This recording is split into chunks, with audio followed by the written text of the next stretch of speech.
todo lo que es anormalidades de la gestación empiezan con aborto espontáneo. Diagnosticados clínicamente, alrededor del 15% de embarazos a término. Hay un diagnóstico reconocido clínicamente de aborto, pero hay muchos abortos que pasan desapercibidos por las mujeres, porque cuando se hacen estudios dosando la hormona del embarazo, que es la gonadotrofina coriónica, la incidencia de abortos aumenta un 20%.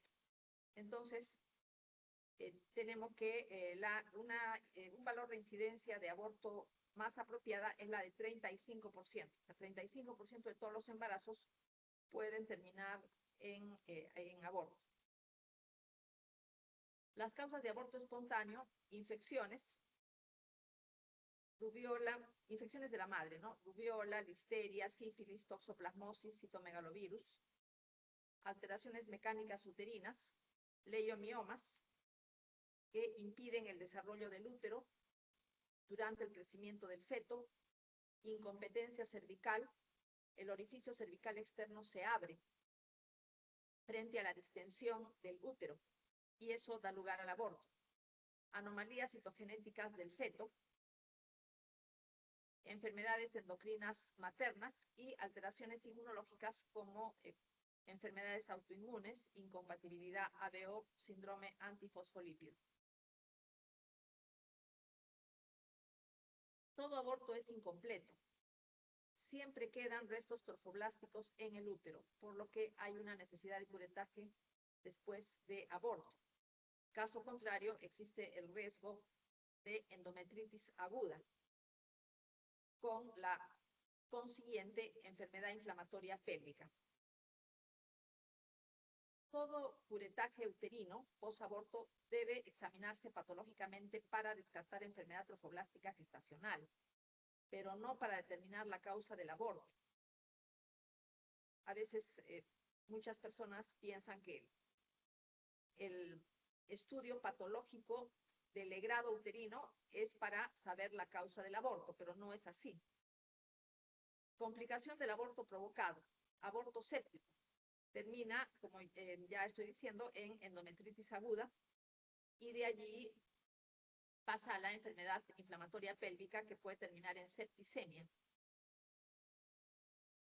En el curetaje uterino vamos a encontrar decidua gestacional, vamos a encontrar vellosidades coriales del primer trimestre y a veces se puede encontrar inclusive el embrión.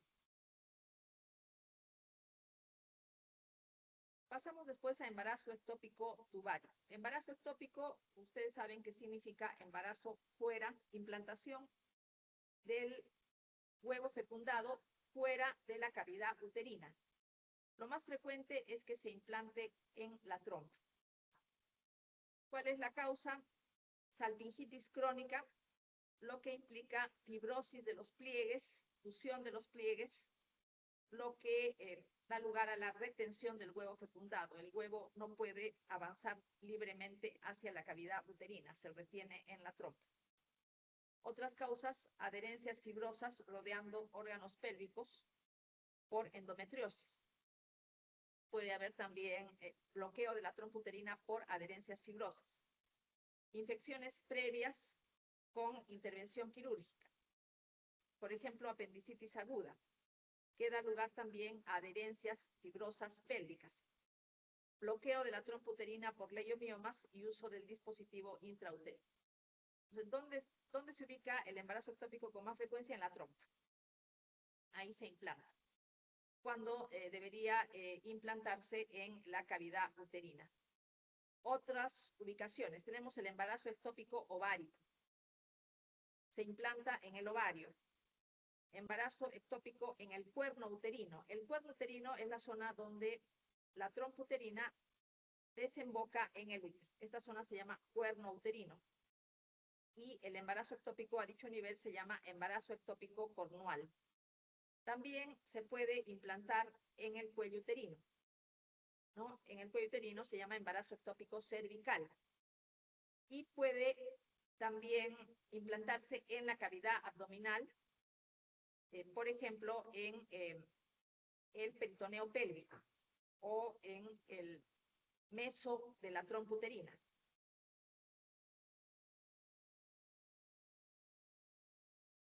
El embarazo ectópico en la trompa se complica con hematosalpinx y ruptura con hemorragia severa a la cavidad abdominal. Entonces, en algún momento la trompa uterina que se empieza a dilatar se va a lacerar. Eso da lugar a una hemorragia intraabdominal a nivel de la pelvis, ¿no? Intraabdominal, que puede conllevar shock hipovolémico. Rara vez el producto implantado en la trompa regresiona espontáneamente y es expulsado hacia el útero. Entonces, a veces el producto del embarazo se muere dentro de la trompa, experimenta muerte, involuciona y puede ser expulsado hacia la cavidad abdominal, hacia la cavidad uterina y pasar desapercibido. En el embarazo ectópico hay cambios en el endometrio, aunque la implantación no sea en el útero. Cambios correspondientes a gestación. Reacción decidual del estroma, una reacción decidual gestacional, que es una reacción decidual marcada. Fenómeno de Arias Stella en las glándulas. El fenómeno de Arias Stella significa glándulas hipersecretoras. O sea, el endometrio de ser secretor se convierte en hipersecretor. Pero falta el agrandamiento y ya la iniciación de las arterias espirales. La gonadotrofina coriónica, la hormona del embarazo, está elevada porque es un embarazo en el embarazo ectópico, pero a concentraciones menores a lo correspondiente al tiempo de amenorrea. Y mediante la ecografía se puede confirmar el diagnóstico, ¿no? Porque se puede ver la trompa uterina con la zona dilatada debido al embarazo. Tenemos acá una explicación de lo que es la histología de, o mejor dicho, la anatomía de la placenta. Tenemos el cordón umbilical que se implanta en la cara fetal de la placenta. Por este lado está la cavidad amniótica con el líquido amniótico, dos arterias, dos arterias y una vena, claro, dos arterias y una vena. Tenemos que a nivel de la placa coriónica, los vasos del cordón umbilical se ramifican y de ahí nuevamente se vuelven a ramificar hacia abajo para formar las vellosidades coriales. La implantación se realiza en el útero a nivel de la decidua, que es el endometrio. El endometrio con reacción decidual de tipo gestacional, se llama decidua. Ahí se produce la implantación y tenemos algunos septos placentarios a dicho nivel. Las arterias que irrigan a la placenta se llaman arterias espirales y son arterias del endometrio. Las arterias espirales son las que brindan la sangre a la placenta, bañan las vellosidades coriales. Entonces, a este nivel tenemos que la sangre de la madre, que está bañando a la vellosidad corial, realiza intercambio de gases y nutrientes con los vasos que están dentro de la vellosidad, que son vasos del feto, vasos que están dentro de la vellosidad. Entonces realiza el intercambio de oxígeno y nutrientes. Y luego la sangre ya desoxigenada de la madre regresa mediante las venas endometriales. Venas endometriales que son ramas de vena que desembocan en las venas uterinas, ¿no? Y las arterias espirales, que son del endometrio, son ramas de las arterias miometriales. Tenemos acá, revistiendo la cara fetal, la membrana corioamniótica. Está revistiendo la cara fetal que tiene amnios y tiene corio. Amnios, que es prácticamente un epitelio, y corio, que es un tejido conectivo laxo. ¿Cuál es la diferencia entre vellosidades coriales del primer trimestre de la gestación y del tercer trimestre? Para empezar, son mucho más pequeñas las vellosidades en el tercer trimestre y tienen gran cantidad de vasos. En el primer trimestre, las vellosidades tienen pocos vasos. Conforme crece el feto, hay cada vez más vasos. En el tercer trimestre tenemos gran cantidad de vasos. Esa es una diferencia. Otra diferencia es el grosor del trofoblasto. La vellosidad corial está rodeada por el trofoblasto, que es una especie de epitelio que tiene sincitio trofoblasto por fuera, que son células multinucleadas que producen la hormona gonadotrofina coriónica, y por dentro está el citotrofoblasto, que son células individuales. La diferencia es que este trofoblasto es grueso en el primer trimestre y se hace sumamente delgado en el tercer trimestre, y aparecen células del sincitio prominentes, que se llaman nodos sinciciales. Esta es una placenta normal. Esta viene a ser la cara fetal. Entonces, aquí estaría la membrana corioamniótica y la desembocadura del cordón en la placa coriónica. Y se ve la ramificación de los vasos a nivel de la placa coriónica. Una alteración. El cordón umbilical que se inserta en las membranas. Eso es anormal. Se llama placenta velamentosa. Cuando el cordón umbilical tiene que insertarse en la placa coriónica. Pero a veces no se inserta en la placa coriónica, sino en las membranas fetales. Por lo tanto, hay riesgo de compresión de las arterias o de los vasos del cordón umbilical, lo que es muy peligroso para el feto.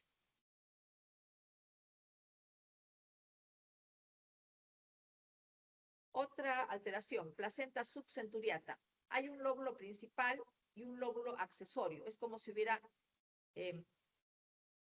una placenta en dos partes, y esta parte más grande se une a la parte más pequeña mediante una zona donde hay solamente membranas.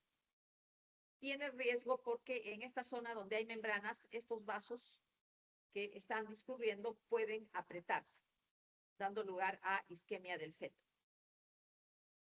Otra anomalía, una arteria y una vena, ¿no? Esto es una anomalía, ¿no? Deben haber dos arterias y una vena, entonces esta sería también una alteración. Cuando los cordones umbilicales son muy largos, pueden formarse nudos en el cordón umbilical, lo que da lugar a una isquemia grave del feto. Tenemos aquí algunas características de la placentación anormal. Por ejemplo, tenemos placenta previa. Placenta previa significa que se implanta en el orificio cervical interno. Esto da lugar a hemorragias en el tercer trimestre del embarazo. La hemorragia es frecuente, y cuando la persona tiene placenta previa durante su embarazo, tiene que dar a luz por cesárea, porque si da a luz por parto natural, primero va a salir la placenta, lo que significará una hemorragia severa. La placenta normalmente debe insertarse en las paredes laterales, que es lo más frecuente. Puede insertarse en el fondo. Otra anomalía, desprendimiento prematuro de placenta. La placenta se desprende de su unión a la pared uterina, y eso da lugar a la formación de un hematoma retroplacentario, conllevando riesgo para la madre y para el feto. Acá tenemos también placenta acreta, pero la placenta acreta la voy a explicar en las siguientes diapositivas, ¿no? Una placenta acreta significa que las vellosidades coriales están en contacto directo con el miometrio, sin residuo gestacional interpuesto. Entonces acá tenemos miometrio y las vellosidades coriales en contacto directo con el miometrio, lo cual es anormal. Las vellosidades coriales tienen que estar en contacto directo con la decidua gestacional. Placenta increta. se invade el miometrio por vellosidades. Hipercreta, las vellosidades coriales llegan hasta la serosa uterina. Entonces, placenta acreta, las vellosidades coriales en contacto directo con el miometrio. Placenta increta, penetran hasta las profundidades del miometrio. Una penetración profunda del miometrio, eso se llama placenta increta, y la placenta percreta cuando ha penetrado tanto la placenta que llega hasta la parte externa de la pared uterina. Acá vemos placenta increta, que penetra más profundamente, rodeada completamente por miometrio, y no hay decidua. Vellosidades coriales en contacto directo con el miometrio. Placenta anormalmente pequeña. Da lugar a retardo en el crecimiento intrauterino. Una placenta muy pequeña significa isquemia del feto. Entonces, el niño no crece normalmente. Le falta oxígeno, le faltan nutrientes, pues tenemos retardo en el crecimiento intrauterino. Causa hipertensión materna o enfermedad renal materna y también malformaciones fetales. Placenta anormalmente grande. Consecuencia de polihidramnios. Cualquier condición que cause, una causa de polihidramnios es, por ejemplo, agenesia renal o alguna anormalidad en la función renal del feto, toda polihidramnios. Cualquier condición que cause anemia fetal o insuficiencia cardíaca fetal, por ejemplo, eritroblastosis fetal por incompatibilidad ABO. Infecciones intrauterinas por sífilis, toxoplasma o citomegalovirus y trombosis de vena fetal renal. Placenta anormalmente grande. Otra anomalía de la placenta, el amnios nodoso. Es consecuencia de oligohidramnios. ¿Qué pasa cuando hay oligohidramnios? Muy poco líquido amniótico. Entonces, los restos de la piel del feto que se descaman, junto con el anugo, junto con la vernis caseosa, se acumulan en la cara fetal de la placenta en forma de unos nódulos blanco-amarillentos. A eso se denomina amnios nodoso. Embarazos gemelares. Tenemos que, cuando tenemos 2 embarazos, cada feto puede tener su propia placenta. Entonces, como hay 2 placentas y 2 fetos, son placentas diferentes, decimos que se trata de un embarazo con placentas diamnióticas. Cada feto tiene su cavidad amniótica, y dicoriónicas. Cada feto tiene su propia placenta. O sea, dicoriónica, diamniótica. Esa es una posibilidad. Cada feto, su propia cavidad amniótica, su propia placenta. Pueden fusionarse también. Ahora, cuando hay una sola placenta y 2 fetos, placenta monocoriónica. Monocoriónica, una sola placenta con 2 fetos. Cuando cada feto tiene su propia cavidad amniótica, decimos placenta monocoriónica diamniótica. Y cuando hay una sola cavidad amniótica y ahí están los 2 fetos, placenta monocoriónica monoamniótica. En el caso de gemelos fraternos, o sea, gemelos que proceden de huevos diferentes, las placentas son siempre dicoriónicas, pero pueden fusionarse.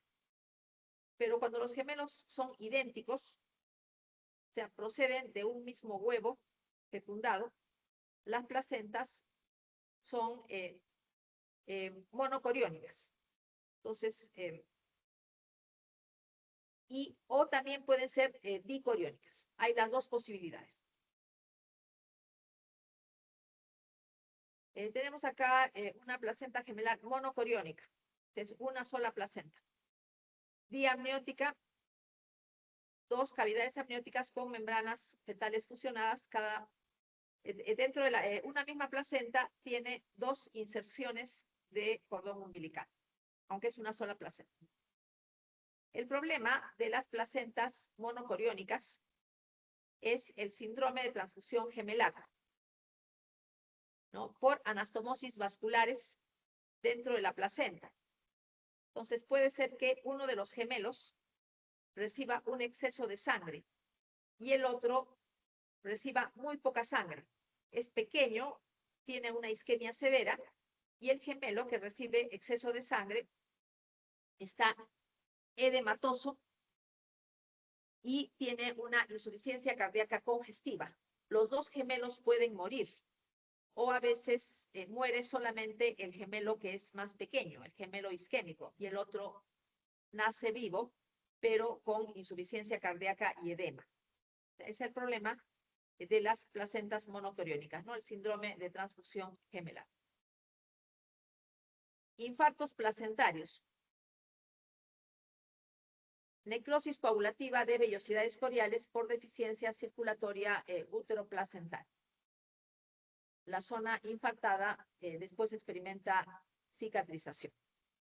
¿En qué casos es frecuente infartos placentarios? Por ejemplo, en el caso de, mola hidatiforme, esa es una causa, pero lo más frecuente es preeclampsia. En la preeclampsia es muy frecuente la presencia de infartos placentarios. Acá vemos necrosis coagulativa de vellosidades coriales. Eso significa infarto, un infarto placentario. Infecciones. ¿Cómo llegan las bacterias a la placenta? Pueden llegar por la vía ascendente o por la vía hematógena. Por la vía ascendente, entonces las bacterias primero llegan a la vagina, de ahí al cuello uterino y a la placenta, o también por vía sanguínea. La inflamación puede ser crónica, aguda, pueden formarse granulomas en la placenta y estar la placenta con o sin vasculitis hemorrágica. La hipoxia fetal que da lugar a pasaje de meconio del feto no causa inflamación placentaria. Eso hay que tenerlo en cuenta también. Por la vía ascendente, bacterias tipo coliformes y anaerobios del tubo digestivo, virus herpes, a partir de un herpes genital. Candida albicans, que es un comensal de la vagina. Por vía hematógena, virus como citomegalovirus, rubiola, bacterias como listeria, sífilis, tuberculosis, parásitos como Toxoplasma gondii, hongos como coccidioidomicosis, criptococos y otro parásito que es la malaria. En la coriomielitis aguda, por infección bacteriana, por ejemplo, por vía ascendente, la placenta tiene membranas opacas y verdosas. El líquido amniótico puede estar turbio y inclusive puede formarse pus dentro del líquido amniótico. Ahora, tenemos corioamnionitis aguda. El amnios y el corio tienen abundantes neutrófilos. O sea, hay una inflamación aguda de origen bacteriano. Puede ser por vía ascendente y esto da lugar a una corioamnionitis aguda. En el caso de listeria, la infección llega por vía sanguínea. Tenemos una villositis aguda. Las vellosidades coriales están con neutrófilos, una inflamación aguda. Pero también hay intervellositis aguda. Entre las vellosidades coriales tenemos, donde circula la sangre materna, tenemos gran cantidad de neutrófilos. Entonces, eso le decimos intervellositis necrotizante aguda, y una causa es la infección placentaria por listeria. La intervellositis aguda puede llegar a la formación de microabscesos. O sea, microabscesos en las vellosidades coriales. En el caso de citomegalovirus, lo que observamos es que en la vellosidad corial podemos tener a nivel de las células endoteliales células grandes que tienen inclusiones intranucleares. También hay inclusiones intracitoplasmáticas. Eso en la infección por citomegalovirus se puede ver, por ejemplo, a nivel del endotelio, de los vasos de la vellosidad corial. El cordón umbilical puede también experimentar una inflamación aguda de causa bacteriana. Entonces, en la pared de las arterias y de la vena va a haber neutrófilos y también neutrófilos en la gelatina de Wharton. La inflamación aguda del cordón umbilical se llama funicitis aguda. Infección aguda del cordón umbilical con inflamación aguda también. Pasamos a la toxemia del embarazo, que da lugar a lo que se llama el cuadro, a lo que se constituye el cuadro clínico de la preeclampsia, que es proteinuria, hipertensión y edema. Se puede añadir alteraciones hepáticas y de la coagulación, lo que da lugar a coagulación intravascular diseminada. Aparece a partir de la semana 20 de la gestación, o sea, en la segunda mitad de la gestación. Pero cuando hay enfermedad trofoblástica gestacional, la preeclampsia puede aparecer antes de la semana 20. En general, la preeclampsia es más frecuente en el primer embarazo, o sea, en las primigestias. A partir del segundo embarazo es mucho más raro que suceda preeclampsia. Cuando se complica con convulsiones, se denomina eclampsia. Patogénesis de la preeclampsia. El punto básico es la isquemia uteroplacentaria. Es el punto básico. El endometrio, con reacción residual de tipo gestacional, es invadido por el trofoblasto durante la implantación. El trofoblasto destruye la capa muscular de las arterias espirales, desapareciendo los receptores para estímulos vasopresores. Estos cambios se extienden a la porción miometrial de estas arterias. Vamos a ver un esquema. Entonces, ¿qué es lo normal? Lo normal es que el trofoblasto destruya la capa muscular de las arterias espirales del endometrio. Esta capa muscular tiene que ser destruida. De modo que sin capa muscular, la arteria puede dilatarse para poder sostener un flujo sanguíneo aumentado para irrigar adecuadamente las vellosidades coriales, ¿no? ¿Qué es lo que pasa en la preeclampsia? Inclusive, el citotrofoblasto reemplaza al endotelio. En las arterias espirales del endometrio, en el embarazo normal, el endotelio ya no existe, es reemplazado por citotrofoblasto. O sea, el citotrofoblasto reviste la arteria espiral como si fuera endotelio y no hay capa muscular.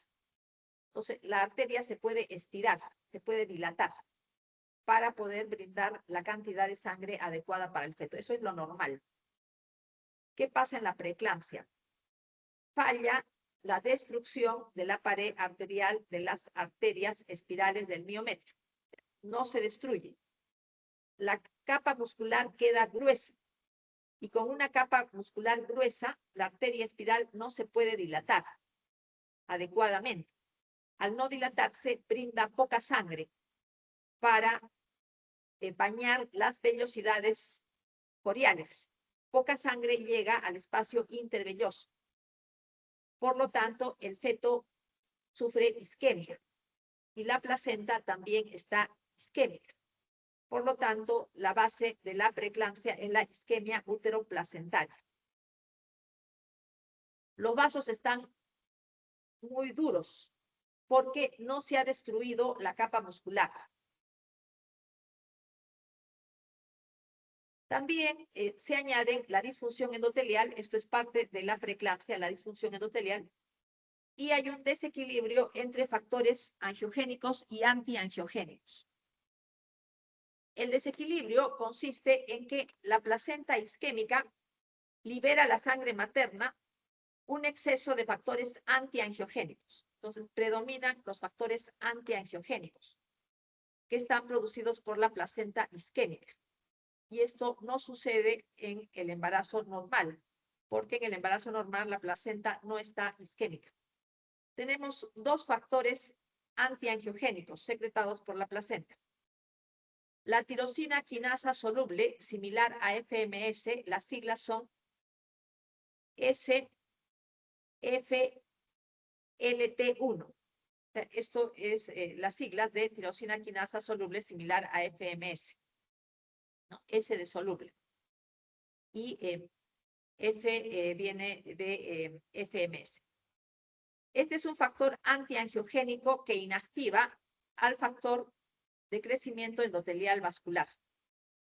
Y la endoglina es otro factor antiangiogénico secretado por la placenta isquémica que inactiva a factor transformante de crecimiento beta, que es un factor angiogénico. Entonces, factor transformante de crecimiento beta angiogénico. Endoglina antiangiogénico.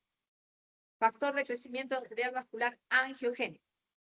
SFLT1 antiangiogénico. Predominan los factores antiangiogénicos. Esto es, junto con la disfunción endotelial, son otros eventos de la preeclampsia, ¿no? ¿Cuál es la causa? Entonces, una placentación anormal. Ya he explicado lo que pasa con los vasos de las arterias espirales durante la placentación. Las causas finales, no se sabe cuáles son las causas finales, pueden ser inmunes, genéticas o de otro tipo. O sea, no se sabe por qué hay una placentación anormal, por qué el trofoblasto no puede destruir la pared muscular de las arterias espirales. Tenemos entonces una perfusión uteroplacentaria disminuida y un predominio de vasoconstrictores, disminución de vasodilatadores. Esos son otros elementos. Por ejemplo, ¿qué vasoconstrictores? Tenemos la angiotensina 2 porque se estimula el eje renina-angiotensina-aldosterona, aumenta la angiotensina 2 que eleva la presión arterial, aumenta el tromboxano, que es un vasoconstrictor que aumenta la presión arterial, aumenta la producción de endotelina, que es vasoconstrictor debido a la disfunción endotelial y disminuye la producción de óxido nítrico por la disfunción endotelial también, disminuye la síntesis de prostaglandinas vasodilatadoras como la prostaciclina y la prostaglandina E2. Predominan los factores vasoconstrictores, lo que explica la hipertensión en la madre. Tenemos una hipertensión en la madre y la alteración endotelial predispone a coagulación intravascular diseminada que puede suceder en riñones, sistema nervioso. Cuando afecta al sistema nervioso puede llegar a la eclampsia, dando lugar a convulsiones y coma. También puede dañar el hígado de una manera notable. Vamos a hablar un poco más del daño hepático y puede suceder coagulación intravascular diseminada en otros órganos también. Consecuencias en la placenta, infartos placentarios que ya mencioné, desprendimiento parcial de la placenta que da hematoma retroplacentario. Como el niño también está isquémico, entonces hay un retardo en el crecimiento intrauterino. En otros órganos tenemos las consecuencias de la coagulación intravascular diseminada en hígado, riñones. Ya he explicado que en cerebro puede haber convulsiones y coma.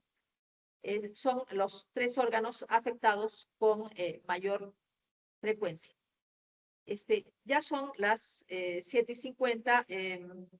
Puedo continuar porque vienen los alumnos del grupo D, toca la sección D, pero creo que no ha venido nadie en la sección D. Ustedes pueden quedarse o tienen algo que hacer para ver si sigo con la clase o ustedes tienen que hacer y ya pues nos quedamos acá. Puedo continuar la próxima semana. La próxima semana las clases van a ser normales.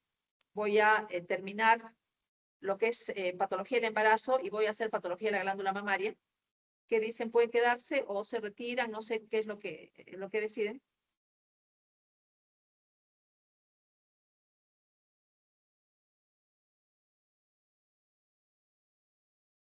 ¿Se quedan y continúan o se retiran? ¿Qué deciden? Ya te retiras, no hay problema, no hay problema. Los 3 que quedan también tienen que retirarse. Hasta luego. Bueno, entonces voy a continuar, ya voy a continuar hasta terminar el capítulo. Tenemos entonces un daño a las arterias del endometrio, arterias del endometrio. ¿Cómo se llama? Aterosis aguda. Aterosis aguda en el endometrio significa que la íntima se llena de macrófagos con fagocitosis de lípidos. La íntima se llena de macrófagos con fagocitosis de lípidos y hay necrosis fibrinoide de la pared de estas arterias. Esto es el daño en la pared de la decidua materna. Otras manifestaciones, cefalea. Esto puede indicar que la paciente está empeorando y puede llegar a convulsiones y coma. Ya he mencionado, es consecuencia de coagulación intravascular diseminada en el cerebro. Pues tenemos afectación hepática. Puede ser solo elevación de transaminasas y fosfatasa alcalina. Pero a veces el daño hepático puede ser más grave y se asocia con una triada específica de la preeclampsia que se llama síndrome HELP. HELP es un acrónimo. H significa hemólisis. EL, enzimas hepáticas elevadas, o sea, elevación de las transaminasas por daño hepático, necrosis de hepatocitos y plaquetas bajas. ¿Qué significa plaquetas bajas? Coagulación intravascular diseminada. Entonces, síndrome HELP significa coagulación intravascular diseminada que está afectando el hígado. En el caso del hígado, la afectación puede llegar inclusive a la hemorragia con formación de hematoma subcapsular y el hematoma subcapsular puede distender la cápsula de Gleason, lo cual hace que se rompa la cápsula de Gleason con el consiguiente sangrado hacia la cavidad pélvica. Y esto puede terminar hacia la cavidad abdominal, lo que puede terminar con la muerte de la paciente. Terminamos este capítulo con enfermedad trofoblástica gestacional. Son los tumores del trofoblasto. ¿Qué células proliferan en el tumor? Citotrofoblasto, sincitio trofoblasto y trofoblasto intermedio. Son los 3 tipos de células que tiene el trofoblasto. Como es un tumor, proliferan las 3. Los tipos: molidatiforme completa, molidatiforme parcial, molidatiforme invasiva, coriocarcinoma.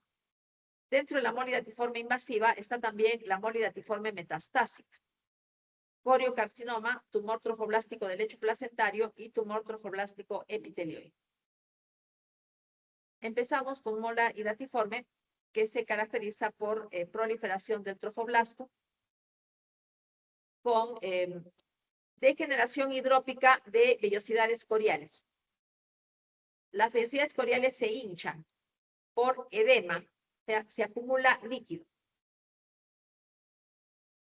Las vellosidades coriales se hacen muy grandes. También tenemos escasez de vasos en vellosidades coriales y riesgo de conversión a coriocarcinoma. Las vellosidades coriales se hinchan tanto que da la impresión que fueran uvas. Toman la forma de uvas. Y la placenta tiene un aspecto de racimo de uvas. Cada uva, cada estructura más o menos esférica, hinchada, representa una vellosidad corial que se ha hinchado tanto que se ve visible a simple vista. Está visible a simple vista, por eso las vellosidades coriales parecen uvas. Y acá también vemos que cada vellosidad corial se ve como una esfera que es translúcida debido al edema. La molidatiforme puede confundirse con un aborto hidrópico porque en el aborto hidrópico también hay edema de vellosidades coriales, pero no hay un crecimiento neoplásico del trofoblasto. O sea, el trofoblasto prolifera en la molidatiforme porque es un tumor. En el aborto hidrópico el trofoblasto no prolifera. Molidatiforme completa. Vamos a ver la genética de la molidatiforme completa. Tenemos que la fertilización y la gametogénesis es anormal. El huevo pierde los cromosomas maternos. Los cromosomas maternos desaparecen. No se sabe por qué. Quedan solamente los 23 cromosomas del padre, porque el huevo tiene 23 cromosomas de la madre y 23 cromosomas del padre. Los 23 de la madre se esfuman, desaparecen, y los 23 del padre se duplican. Entonces, al final, la mola tiene 46 cromosomas. El DNA del citoplasma, que es el DNA mitocondrial, sigue siendo materno. Entonces dice que la mola hidatiforme completa es androgenética. Andro significa varón. Quiere decir que solo tiene cromosomas del padre, cromosomas del varón. ¿Cuál es el genotipo más frecuente? 46XX. Más raro, 15% 46XY. Entonces, ¿en qué casos una mola tiene 46XY? Un ovocito que ha perdido los cromosomas es fecundado por 2 espermatozoides haploides. Entonces, un espermatozoide es 23X, el otro espermatozoide es 23Y.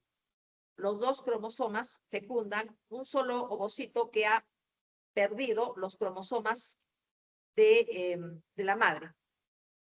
Bueno, el ovocito tiene cromosomas de la madre, ¿no? Tiene 23 cromosomas de la madre. Desaparecen esos 23 cromosomas de la madre y el ovocito queda sin cromosomas y es fecundado por 2 espermatozoides diferentes. Y rara vez el genotipo es tetraploide. Tenemos acá entonces huevo vacío. ¿Qué significa huevo vacío? No tiene cromosomas de la madre, ¿no? Y el espermatozoide lo fecunda, pero después se duplican los cromosomas del padre y tenemos, por ejemplo, el padre es 23X. Entonces, la mola es 46XX.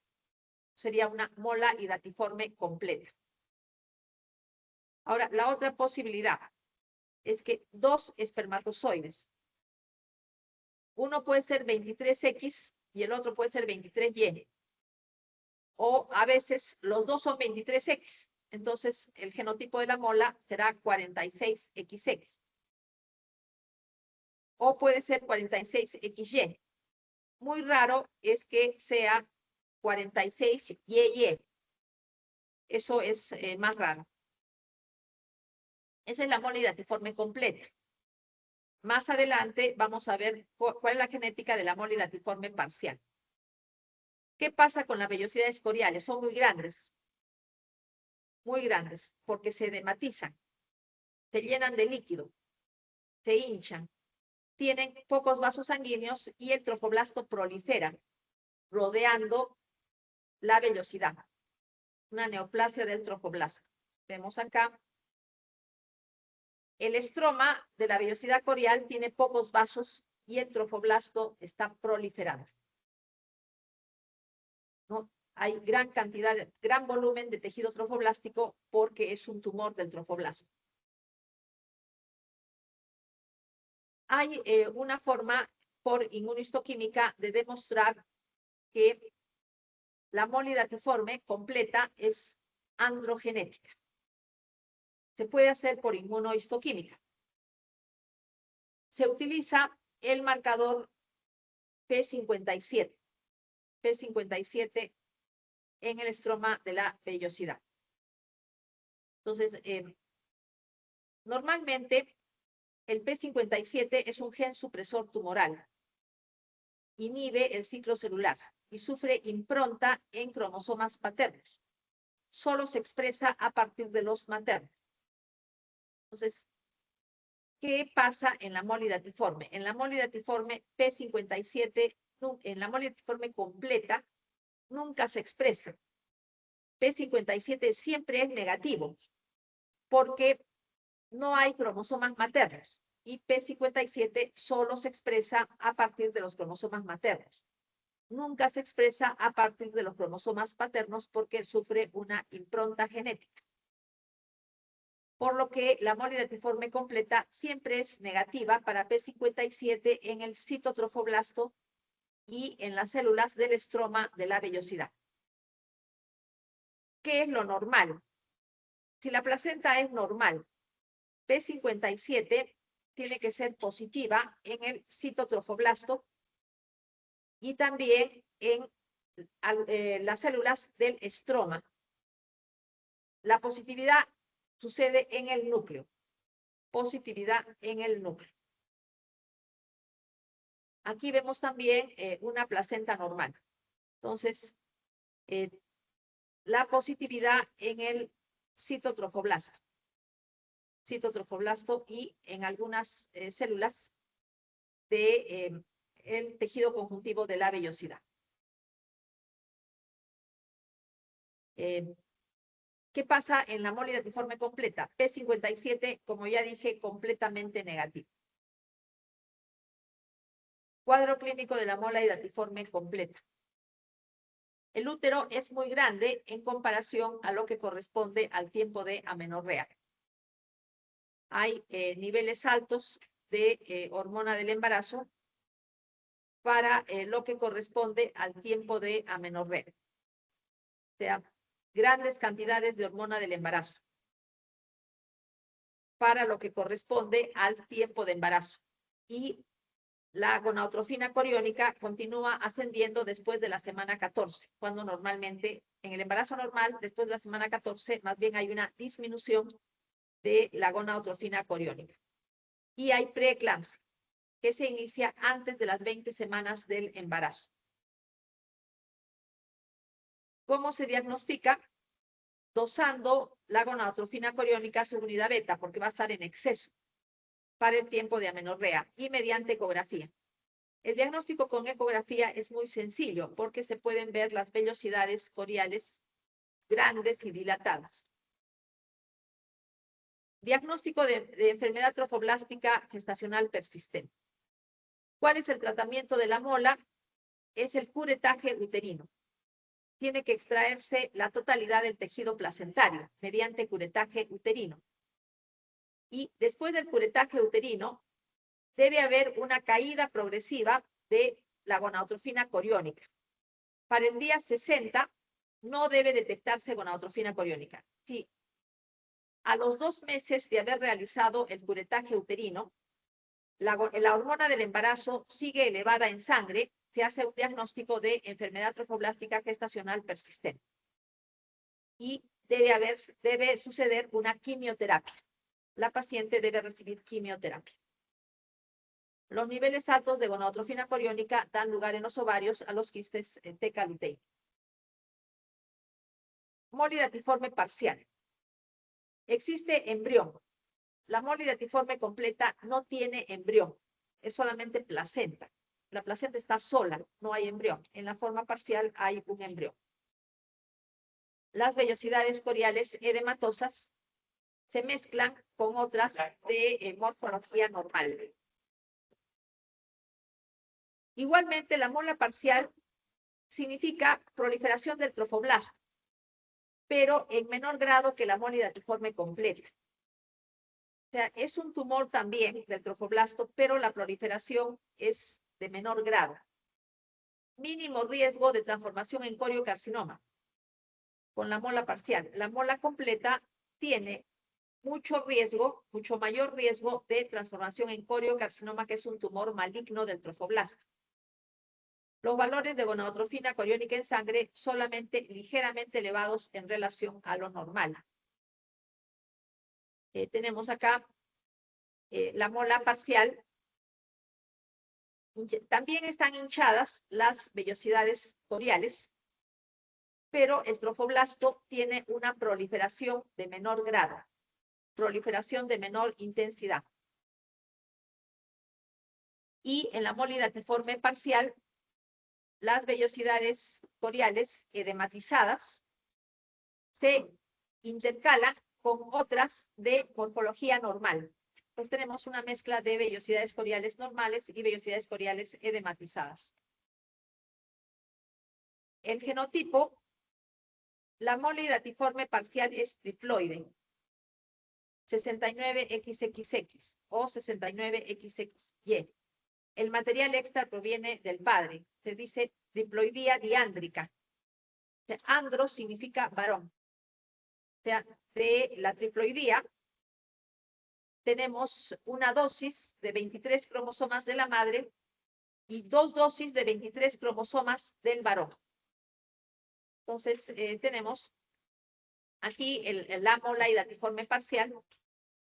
El huevo, el ovocito, mantiene sus cromosomas. O sea, el ovocito tiene sus cromosomas, pero es fecundado por 2 espermatozoides diferentes.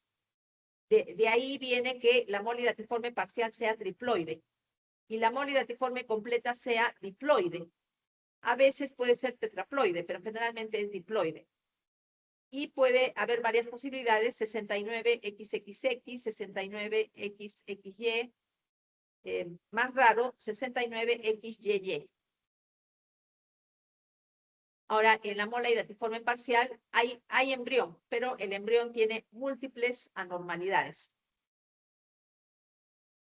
La molidatiforme invasora significa que las vellosidades coriales de la mola penetran profundamente en el miometrio y o vasos sanguíneos. Se produce una consecuencia de la expresión exagerada de la capacidad del trofoblasto de invadir los tejidos en los que se implanta, que es parecido a lo que pasa en la placenta acreta.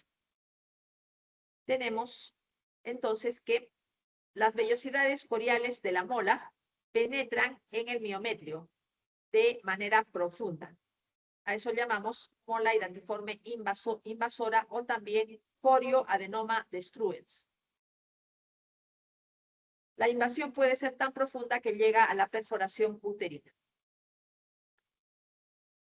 Ahora, dentro de la molidatiforme invasora está la molidatiforme metastásica, porque esta mola invasora las vellosidades coriales pueden invadir los vasos miometriales y las vellosidades coriales de la mola embolizar hacia pulmones, cerebro y otros tejidos. Sin embargo, no es una metástasis verdadera, porque estas vellosidades coriales no crecen como auténticas metástasis y pueden involucionar, incluso sin quimioterapia. O sea, se dice molidatiforme metastásica, pero no es una metástasis en el sentido estricto de la palabra. La molidatiforme invasora requiere quimioterapia para la neoplasia ubicada en el útero y ocasionalmente histerectomía por ruptura uterina. El coriocarcinoma es una neoplasia maligna del trofoblasto muy metastatizante. Puede seguir a una molidatiforme completa, muy raro a una molidatiforme parcial, a un embarazo ectópico, a una gestación normal o a un aborto no molar. O sea, estos casos pueden evolucionar hacia coriocarcinoma, inclusive una gestación normal.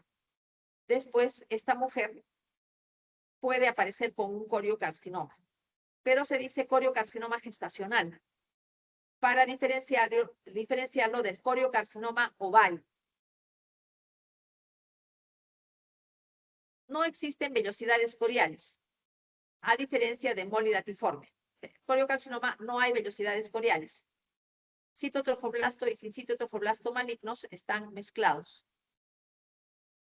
Tenemos entonces que microscópicamente se ve una mezcla de sincitio trofoblasto con células multinucleadas, sincitio trofoblasto con citotrofoblasto, los dos son malignos. Esto sucede en el coriocarcinoma. El coriocarcinoma tiene una capacidad invasiva severa, es muy metastatizante, no tiene capacidad de formación de vasos, pero puede invadirlos y puede infiltrar el miometrio hasta que puede llegar a la perforación. Una masa hemorrágica y necrótica porque no tiene la capacidad de formar vasos, por eso es un tumor muy necrótico.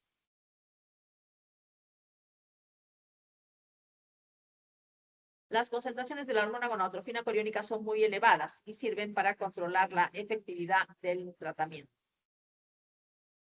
Hay un exceso de gonadotrofina coriónica, entonces hay quistes tecaluteínicos en el ovario, con consecuencia de exceso de hormona gonadotrofina coriónica. Tumor trofoblástico del lecho placentario se ubica en el miometrio, tiene capacidad de penetración, puede producir hemorragias y perforación uterina. Es una neoplasia del trofoblasto intermedio.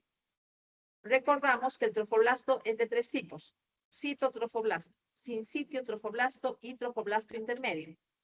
El tumor trofoblástico del lecho placentario es un tumor del trofoblasto intermedio, que es el trofoblasto extravelloso, o sea, el trofoblasto que no recubre la vellosidad, pero el trofoblasto extravelloso es el encargado de penetrar la decidua uterina durante la implantación. Es este tipo de trofoblasto el que invade la decidua del endometrio durante la implantación. Las células son más grandes que las del citotrofoblasto y uninucleadas. Las células del trofoblasto intermedio producen gonadotrofina coriónica, pero en rangos menores. No en los niveles de molidatiforme completa o coriocarcinoma, pero producen una hormona especial que es el lactógeno placentario humano, que es producido básicamente por trofoblasto intermedio, lactógeno placentario humano. Puede tener capacidad metastatizante, o sea, tiene en algunos casos una conducta biológica agresiva. Puede ser muy metastatizante con alta mortalidad, pero hay otros casos donde la agresividad biológica es menor, o sea, tiene una agresividad biológica variable. Algunos casos pueden dar lugar a metástasis. Se ven como una masa blanquecina en la pared del útero, ¿no? Se ven de esa manera, ¿no? Una masa en la pared uterina. Y observamos que las células que forman el tumor tienen características de trofoblasto intermedio o trofoblasto extravelloso, o sea, células uninucleadas con citoplasma amplio y atipia. Se ven como células individuales que están infiltrando el miometrio. Nada más, con esto hemos terminado lo que es patología de la gestación. La próxima semana voy a hacer clases de patología de la glándula mamaria. No se olviden del examen de mañana a las 7 de la mañana, ni del examen del próximo sábado, que va a ser sobre patología del aparato genital femenino, patología de la gestación y patología de la glándula mamaria. Entonces, por hoy día, nada más.